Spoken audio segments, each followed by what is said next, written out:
Mexican session.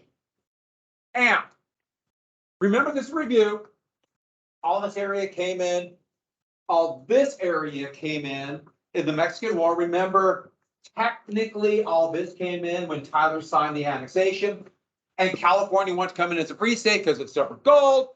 Zachary Taylor, remember he was president. They thought they had a long time to work it out. And looking at Taylor, I'll say once again, this is him right before he was elected president. He should really get that checked out. That looks like it could be a problem down the road, but he won't, yes.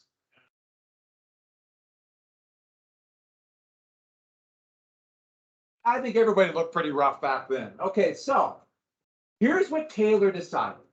Taylor, no one really knew what Taylor wanted, but Taylor looked at it and with his new friend, a guy named Charles Sumner, who you just had in your quiz. Sumner, a conscience Whig, meaning he was opposed to, he was free soil Whig from Massachusetts, befriended Taylor. Taylor, this slaveholder from Virginia. And he said, look, the problem is slavery in the territories, because that's where the federal government can decide. Remember that whole Missouri Compromise and the Northwest Ordinance here. The federal government decides this. So Taylor's looking at this and basically thinking, okay, if the problem is slavery in the territories, let's just skip the territories step. Let's make 2 states right away. Skip it, 2 states. And that's supposed to be Taylor balancing the 2 different sections. So it's kind of quasi-pro Taylor. The 2 states, a huge California and a massive New Mexico. The borders were not clear yet where New Mexico would be. So a huge one. So to have the population. But here's the thing I did not put down on this.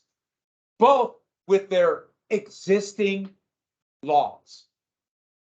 And remember, Mexico had banned slavery. So there's no slave codes, and therefore they would come in as what kind of states? And so Taylor's thinking the problem is solved. We won't have to fight over slavery in the territories because there'll be states. And as we all know, once a state has its constitution, it is set free, no slave codes, no slave codes. Everybody's happy. Was everybody happy with this? The only person who was Taylor, who thought, I have solved the problem, one fell swoop. Nothing to see here. He basically thought he solved the entire problem of slavery right here. And he was so convinced of it, he refused to budge. Now, Washington, D.C. was a tiny little town. And so members of Congress only stayed there for the most part for a few months of the year. They lived in boarding houses and then they would go home. And boarding houses with very few other places to stay. So they'd all be packed in together. And this new group of Southerners who had saw themselves as under constant attack by the North about slavery, they looked at this and said, Taylor has just committed a mortal sin, and there's only one thing we can do. Exactly. And they called themselves the Mountain Valleys. And the valleys,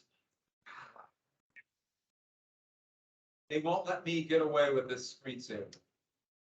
I've asked, can I change the screensaver? And they say no. They say if everyone has the same screensaver, they know something's wrong with the computer. If the screensaver doesn't come up, then they know there's something infecting it. I'm not buying it. I think it's a plot against me, right? So you're going to agree with that? I was going to ask why they. I know, it's even. And so, the fire eater.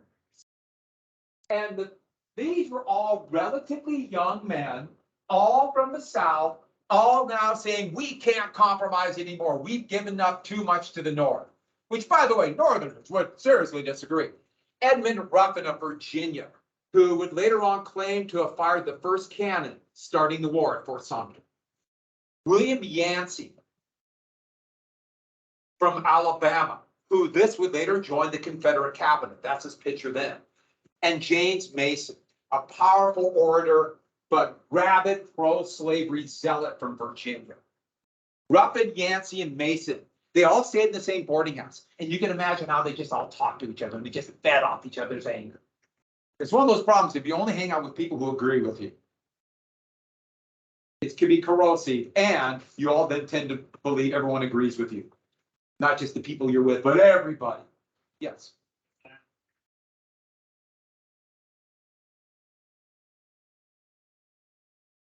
Yeah, that's a good point. I don't know, a lot of them drop out. So with that, and we're coming up to, once again, Henry Clay. That is Henry Clay. And write down in big letters the Compromise of 1850.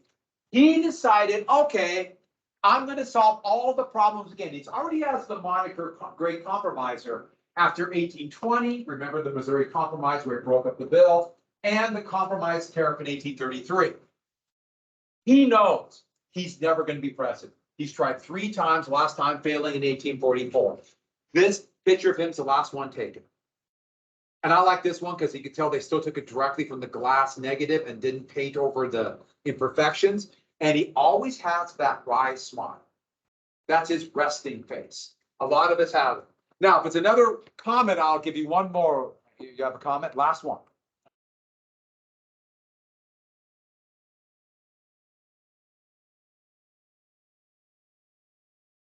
Yeah, a little bit.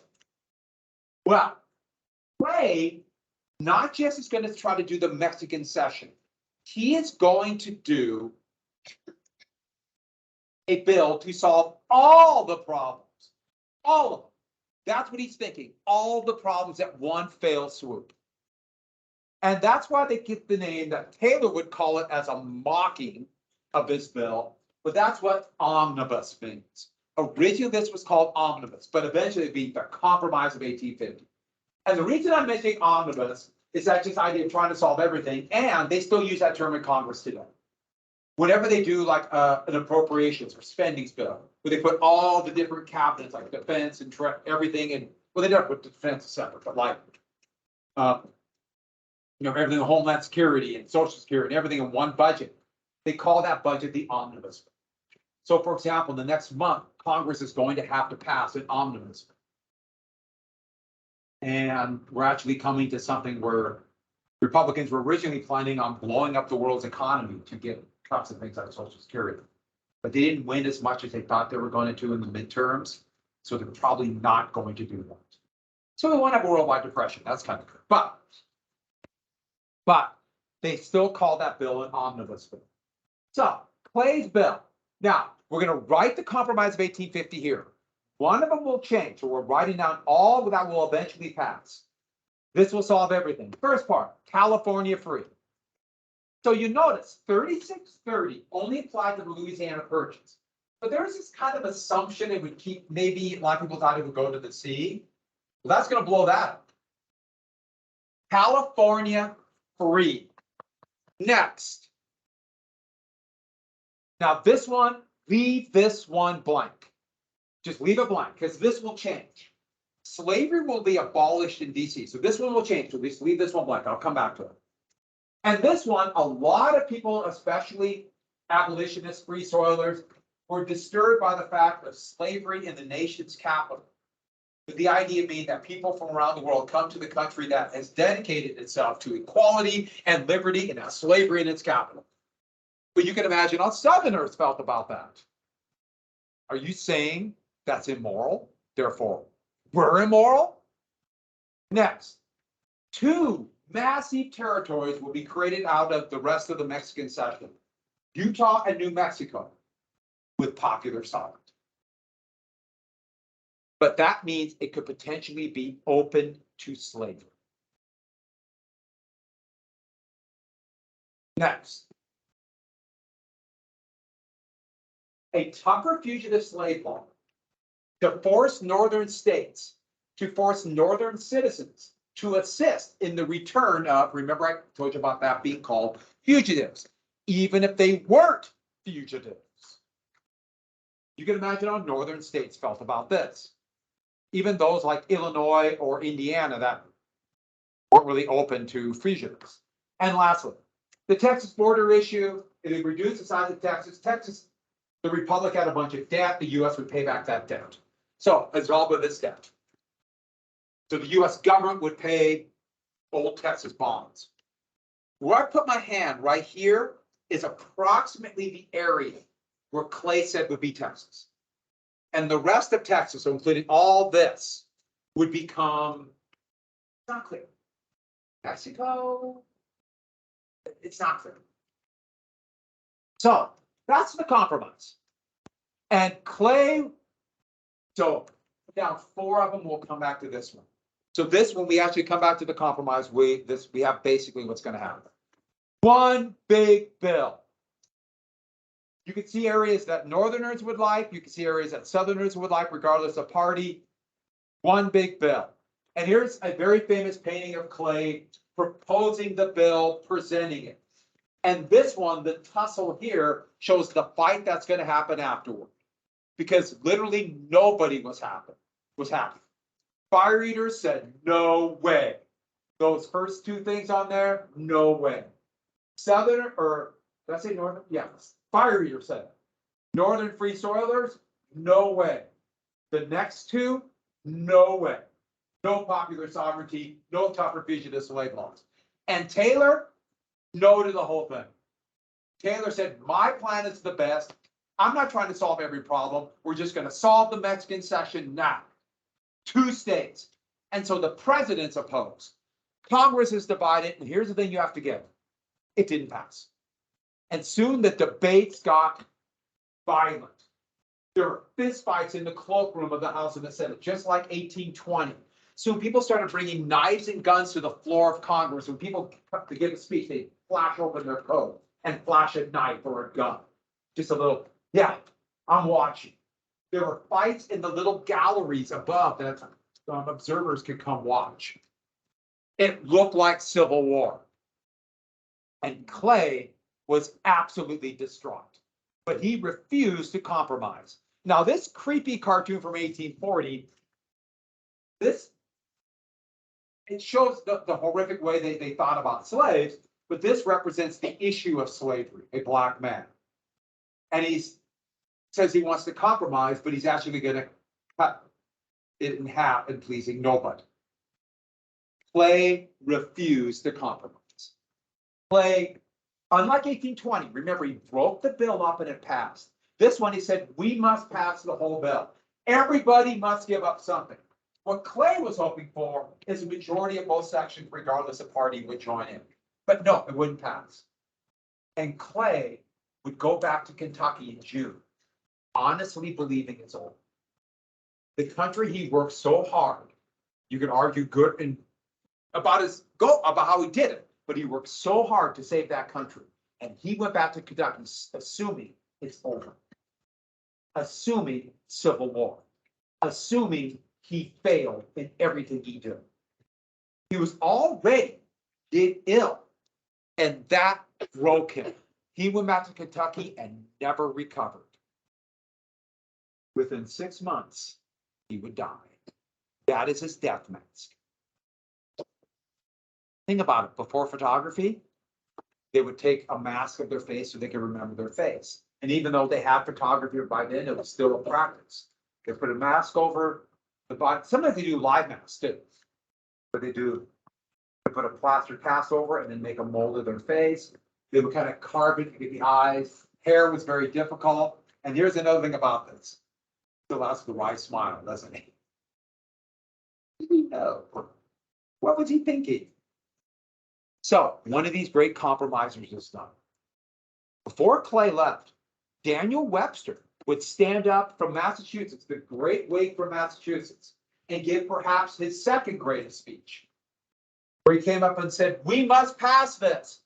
So this whole point is, we can't go by what state, we can't go by what section, we must pass this to save America. But it didn't pass. And Webster too knew the end is near. I should have, before I show the slide, doesn't he look like an angry owl? Who agrees? You see owl-like features, I've also said elephant. And so with that, and as we can see, he didn't have much longer. That is Webster's death mask. And then one more person gave him, and he was so ill from tuberculosis, they called it consumption. The liquid in your lungs will like literally consume your lungs and kill you. Horrific disease. He was so ill that he couldn't stand. He couldn't give the speech. They carried him in on a stretcher and leaned him against the dais, and Mason of Virginia read his speech. He came out against it, but his last compromise to save the country. You know who that is? J. Calhoun. Look at that. That's like 6 joints, isn't it? All right.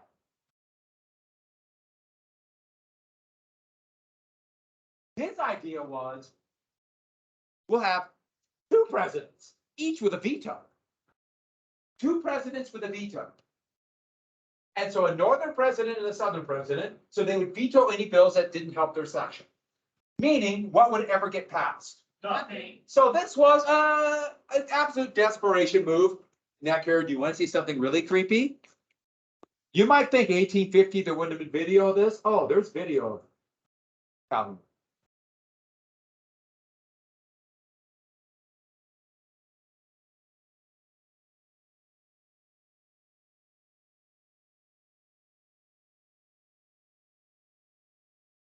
Wherever you're at, you notice he finds you and he stares. Yeah, that's actually shockingly creepy. He wouldn't have much time left. That's his grave in Charleston. Just imagine some dark. Maybe stormy night, so the clouds was even blacker than normal. Sleep.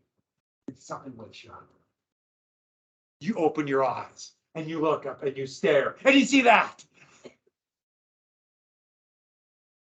That's a good, Calhoun. That's a definite. And so, Zachary Taylor, President Taylor, refusing the compromise. And he went to the 4th of July celebration. They thought it might be the last one. 4th of July, 1850 looked like it could be the end. Congress had gone home. It looked over. Taylor even showed up in his full dress Major General's uniform, implying, I will personally lead the army south if they secede. It looked, and we have virtually no army in the United States. And so it looked like Civil War. You know, the big army after the Mexican War, they were mustered out and the army was about 17,000 men. And it looked over. In fact, people really felt it was almost like a goodbye party. It felt that scary. It was also hot. Washington, D.C. in the summer, can you imagine? The temperature was over 1,000,000 degrees. I'm not even counting the wind chill. Think about the wind chill. But he went back. He was hot. He wasn't feeling good. He had a little bit of fever, just wasn't feeling good. And so he had his favorite dessert. They called it then chilled cream and cherries. And that's an actual picture of what he had before he ate it. That's scientifically proven. What's chilled cream? Ice cream. How'd you get ice cream in 1850? Get a machine. So there were lakes. In the winter, they would cut ice out of the lakes, and they would keep it in ice houses. These insulated, usually underground little storages packed with ice. Ice, sometimes sand, or sometimes sawdust on them to kind of insulate it even further. They'd rinse that off, and if you had a little bit of money, you could get ice in the winter. I mean, yay, in the winter, in the summer. Well, he was already feeling bad. This seemed to make him feel worse. He had a stomach ache, it got worse. Soon he's in convulsions. Yes. Yes. Almost certainly cholera. Now, they thought it could be some kind of stomach ache triggered by this, but soon he went unconscious. Check the date. 5 days later, he died. Now, almost certainly cholera. And it's amazing. Harrison almost certainly died of cholera. Polk died of cholera. He contracted it while still president, died less than a month after he left office. And now, cholera. Yeah. And I know what you're thinking, but I don't have a death mask, sorry. Who will save the country? Think about it for a second. People are thinking it's the last 4th of July. There's no compromise. People are talking war. I mean, it looks over. Who will save the country? Who will step into the breach? Who? Lowell C. Calhoun. Yes, John's brother Raul. He came up north. He actually was living in Cuba at the time. He's wearing a Cuban military uniform there. You notice his glasses.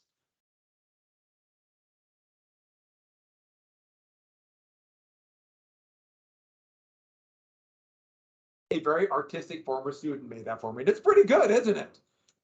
He just, I like the glasses. Notice the neck hair. The finger would put a ring on it. Raul Calhoun does not exist. I'm sorry, everybody. Are you disappointed? Or a lot of you hoping, oh, yes. Okay, here's the president that everyone forgot about. And for good reason. No, there's Fillmore. New Hampshire, not really popular anywhere except for the fact he was in Northern Whig. Fillmore, though, was open to compromise. Fillmore is open. And with Clay literally broken in Kentucky, a young Northern Democrat stepped into the breach named Stephen Douglas. Fillmore's open.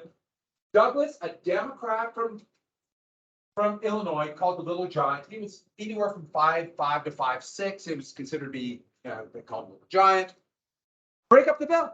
Do what Clay did back in 1820. And Clay couldn't stop him because Clay's still in Kentucky. So they broke the bill up, and broke it up into 3 parts, and individually they could pass. So go back and look at the compromise we wrote down before, and we'll add the one more thing. The first 2. So put a little like a mark around to show the first 2 as one bill. Okay, notice the difference. They'll ban the open slave trade. No more slave markets in DC. So no more slave markets. There's still going to be slavery.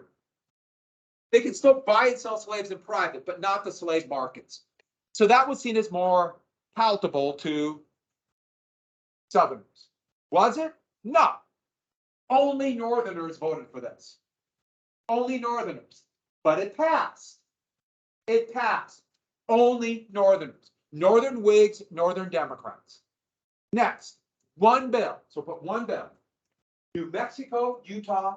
Okay, they didn't use the word popular sovereignty. As long as you got popular sovereignty, you're fine. But they didn't actually use the word. So this is the second part. By then, those words were poison. But they'll decide their own constitution, therefore it's popular sovereignty. This passed. Southerners and a few Northern Democrats to keep the party unified. It passed. And then the last one. The tougher fugitive slave laws, and I'll explain more about this so long. We already have that down. So this was the last thing, so we don't need to write this down twice. And Texas border resolve. These 2 passed, mostly Southerners. Mostly Southerners. This had more Northern support. And so the compromise passed. 3 separate laws. And what was the reaction in the cloakroom? Once again, the champagne came out. They toasted each other. We saved you. And so that's the law. One big law. And this really is a turning point moment. Because open up these territories of slavery. But was it successful? Did it save the Union? Absolutely. Absolutely. No, it didn't save Civil War. And the United States almost lost the Civil War. But they didn't. I should add, so both Utah Territory and New Mexico Territory had passed laws. And the governor of Utah Territory would be, the first governor would be Brigham Young. And the 2 big laws they had to pass to allow Utah to come in is no more plural marriage and slave codes. And so that was a big shift in Mormonism there. But why was it successful? I've showed you a map like this before. Those red lines are the railroads in 1850. Look at the difference in 1860. It's more than just railroads. It's the industrialization in the North. And that would be decisive for the victory of the United States. it would have been almost impossible to imagine, unless the South just collapsed and mismanaged it. South loses. The United States would have lost, and it's one of those moments, who knows what history would have been. Whatever, who knows what would happen to Montana. Or if there would have been a Montana. There was no Montana yet. My guess is we'd be speaking Bulgarian. That's the most logical thing, right? And what else could it be? And with that, 1852, there's kind of like, I call it like a sugar high. We're like, yeah, hey, we saved the Union. And so the Democrats are riding high. They nominated Franklin Pierce of Maine. He's what we call a doughface. A doughface is a northerner who supports Southern priorities. A doughface. So you get Southern support and some Northerners. The Whigs, Fillmore was seen as kind of poison. So they tried one more time with the general. Oh, fuss and feathers. The problem is, does fuss and feathers sound like old Rough and Ready or old Tip or old Hickory? Fuss and feathers. And the Free Soil Party, still formidable, but nothing like it was in 1848. They lost a little bit of the thunder because of compromise in 1850. So let me get back to doughface. This is doughface in the weird connotation of 1850s of the United States. What color is bread dough? It's kind of white, isn't it? So imagine white dough on a face, and that represents the Northern White Republic. White. You take it off and it's blackface, representing the enslaved South. Now, I agree, there's like, what? I'm just telling you the logic of 1852. That's a doughface. And he could ride the compromise. He could ride it. And so this election would be a sweeping victory for Pierce. The Democrats did really well in this election. They could take the credit because of Stephen Douglas. They could take the credit for the compromise. And they proposed popular sovereignty back in 1848. It's a big victory. Oh, fuss and feathers didn't happen. Still a lot of votes for free soil for a third party, but nothing like it was in 1848. Now, Pierce was already had a clear drinking problem. And then his wife passed away almost immediately after the election. And he became a full-blown raging alcoholic. And he probably would have had problems as president anyways, but that accelerated him. And Pierce is considered to be one of the worst presidents in American history. And it's really kind of, I guess it almost makes sense, doesn't it? Because the other person who has a rival for being the worst president in American history would be the next president. Yeah, it kind of makes sense. Civil War right after those two. One more thing about Pierce, his great granddaughter, her name was Barbara Pierce, would marry this really wealthy New England into this really wealthy New England family called the Bushes. She married a guy named George Herbert Walker Bush. And so Franklin Pierce's great granddaughter would become first lady. And their son would become the president when you were born. So they're all related to Franklin Pierce. A little small world of very elite, very wealthy people. And so with that, at the same time, the same year, came out a year before, but 1852, Uncle Tom's Cabin, an anti-slavery abolitionist book by Harriet Beecher Stowe would come out and become an international bestseller. And in it, Stowe, who never left Massachusetts, would write this story. There's some accuracy to it. It's a hard read. It's a pretty good story, but it's hard to, not only because it's a tough subject, because of the style, which is difficult for people today, but she would write about the conditions of slavery, how horrible it was, and what brave enslaved people would do to fight for freedom. Uncle Tom is a massive hero in this story. Later on, there would be a minstrel show about this where they would mock him. And that would become a term of mocking, which is unfortunate because in this, he's a big hero. In fact, this book will become so popular internationally that it will be just a sensation in Britain, let alone the United States, and banned in the South. When Lincoln would meet her in 1864, for the first time, she came to the White House during the war. Abraham Lincoln would say, "So you're the little lady who started this war." Now, I don't think he meant it as like, how terrible of you, but this shows the impact of the book. Yeah, this is going to be reviled. The second bestseller of that decade would be a memoir called 12 Years a Slave by a free person in Maryland who was kidnapped and sold as black, sold into slavery, claiming he was a runaway down to Alabama. He spent 12 years of hell. He got out of it. He escaped and would write his memoir. So two of the biggest selling books of the 1850s were about slavery. They made a movie about that memoir about 5 or 6 years ago, called 12 Years a Slave. It's a good movie, but it's hard. And they show the brutality of slavery. And if you've seen it, it's a good movie, but if you've seen it, imagine slavery being and worse, it's worse. It was worse than that. If you decide to watch it, I'll give you some movies to watch, and you watch one of them for extra credit for Christmas break. That's one of your choices, but there's a few that are rated R. So if you watch it, you have to. Even if you're 17, I have to tell you that. Did everyone hear me tell you that? Because we are in school, so I have to tell you that. We're all cool, right? Okay. And then those fugitive slaves, these would set up a firestorm in the north. So immediately Northerners said this infringed on our laws. Yes, the Constitution says that fugitives must be returned, but it said that every free citizen, and this everyone knew meant white male, will be deputized to run down somebody they believe to be a slave. You must. And we call those temporary people who are temporarily deputized as a posse. You ever watch an old Western movie? There's posses. You must. If you do not, and so if you're 16 or older, that was basically considered an adult. If you don't join, you go to jail. And then anybody accused of being a fugitive must go in front of a judge.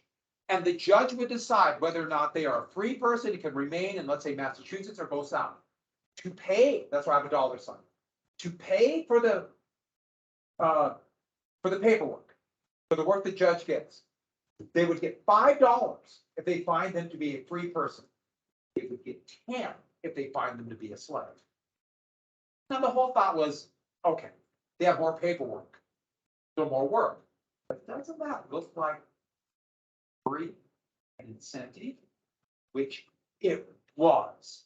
It was put there on purpose to try to get the judges to do this. $10 might not seem like a lot, but back then the bell would ring. No, back then it was a lot.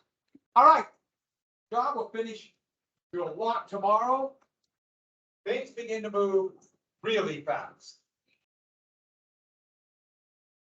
So tomorrow, do a few notes, talk about the DBQ, talk a little bit more about the DBQ.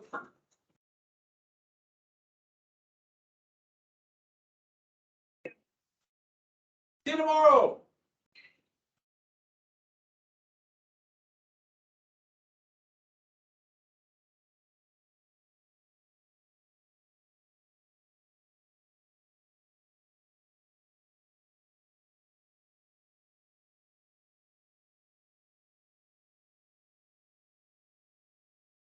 See you tomorrow, or see you Thursday.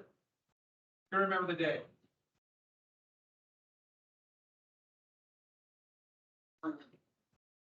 Stop recording. Wave to the camera. I'm stopping recording.